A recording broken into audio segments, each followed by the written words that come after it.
आकाशवाणी के रीवा केंद्र के प्रसारण सेवा में बदलाव एवं बघेली कार्यक्रमों को बंद किए जाने के विरोध में आज महिला कांग्रेस की प्रदेश उपाध्यक्ष कविता पांडे ने आवाज उठाई तथा भारतीय जनता पार्टी की सरकार को लोक भाषा और लोक कलाओं का विरोधी करार दिया। प्रेस कॉन्फ्रेंस में पत्रकारों से वार्ता करते हुए उन्होंने कहा कि विंध्य क्षेत्र के लगभग 1.5 करोड़ लोग बघेली बोलते हैं। ऐसे में आकाशवाणी केंद्र से बघेली कार्यक्रमों को बंद करना सरकार की मानसिकता को प्रदर्शित करता है। उन्होंने कहा कि बघेली बोलने वाले कलाकार आज अपने आप को ठगा सा महसूस कर रहे हैं। आपको बता दें कि 1 मई से आकाशवाणी केंद्र रीवा के कार्यक्रमों को भोपाल से प्रसारित किया जाएगा। अब अपना पंचन का सबका राम राम स्वागत है हमारे आज के पत्रकार वार्ता में। कुछ विशेष विषय पर चर्चा करे खातिर हम अपना पंचन का निवेदन करन और अपना पंचन के स्वागत वंदन और अभिनंदन है। आप सबको अभी जानकारी हुई होगी कि 1 मई से रीवा रेडियो स्टेशन जो लगभग 40 वर्षों से यहाँ का प्रसारण कर रहा था कार्यक्रमों का, खास तौर पे बघेली, घर लक्ष्मी, चौपाल, किसानों का कार्यक्रम, तो बघेली के जितना बस वो सारे कार्यक्रम 1 मई से बंद किए जा रहे हैं और ये सारा का सारा प्रसारण भोपाल से होगा।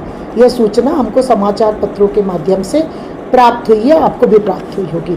तो एक तरफ तो भारतीय जनता पार्टी की नेता मिनिस्टर उषा ठाकुर जी आई थी सीधी और उन्होंने कहा था कि हम यूनिवर्सिटी में एक बघेली पीठ की स्थापना करेंगे और बघेली भाषा के संवर्धन के लिए हम लोग कार्य करेंगे। दूसरी तरफ इनका यह आचरण, हमारे रीवा के लोकप्रिय सांसद जनार्दन मिश्रा भी गाहे बगाहे बघेली के फेवर में बात करते हैं और जब वो सांसद बने थे तो उन्होंने लोकसभा में अपनी शपथ बघेली भाषा में करने की कोशिश की थी, थोड़ा सा बोला भी था, लेकिन लोकसभा के जो सिस्टम रहा होगा उनको रोक दिया गया था। तो मैंने उनको देखा, सांसद महोदय बघेली के उत्कर्ष, उत्थान, संवर्धन के लिए कार्य करते रहते हैं, मैं उनकी प्रशंसा करती हूँ। और मैंने उनसे कहा, कल जब मुझे सूचना हुई तो मैंने उनसे कहा कि मुझे समय दीजिए मिलने का, ताकि अपन इस विषय पर चर्चा करें और हम सब मिलकर लड़ाई लड़ें कि रीवा रेडियो स्टेशन से जो प्रसारित होने वाला कार्यक्रम है उसको हम कैसे बचाएं। तो उन्होंने, सांसद महोदय ने कहा कि मैं दिल्ली प्रवास पे हूँ, 6 तारीख को आप आइए।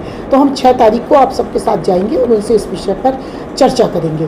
तो एक तरफ शिवराज सिंह जी आए थे यहाँ पर विंध्य महोत्सव में, आप सभी को याद होगा, उन्होंने कहा था कि हम बघेली के लिए काम करेंगे, लेकिन अब यहाँ पर इसको बंद करने के बाद बघेली हमारी भाषा है, बोली है और जिस तरीके से भोजपुरी, जौनपुरी, राजस्थानी तमाम प्रकार के बोली भाखा खातिर भारत सरकार काम कर रही थी। हम भारत सरकार से अनुरोध करी थे कि हमारे बघेली भाषा का वह स्थान दीन जाए जौन अन्य भाषा बोली का दीन जाता है। विंध्य प्रदेश के जब मर्जर हो गया 1 नवंबर 1956 उसके बाद से हमारी बघेली भाषा के खिलाफ लगातार षड्यंत्र जारी है और यह पूरी तरह समाप्त करने की कोशिश है। मैं इसकी निंदा करती हूँ।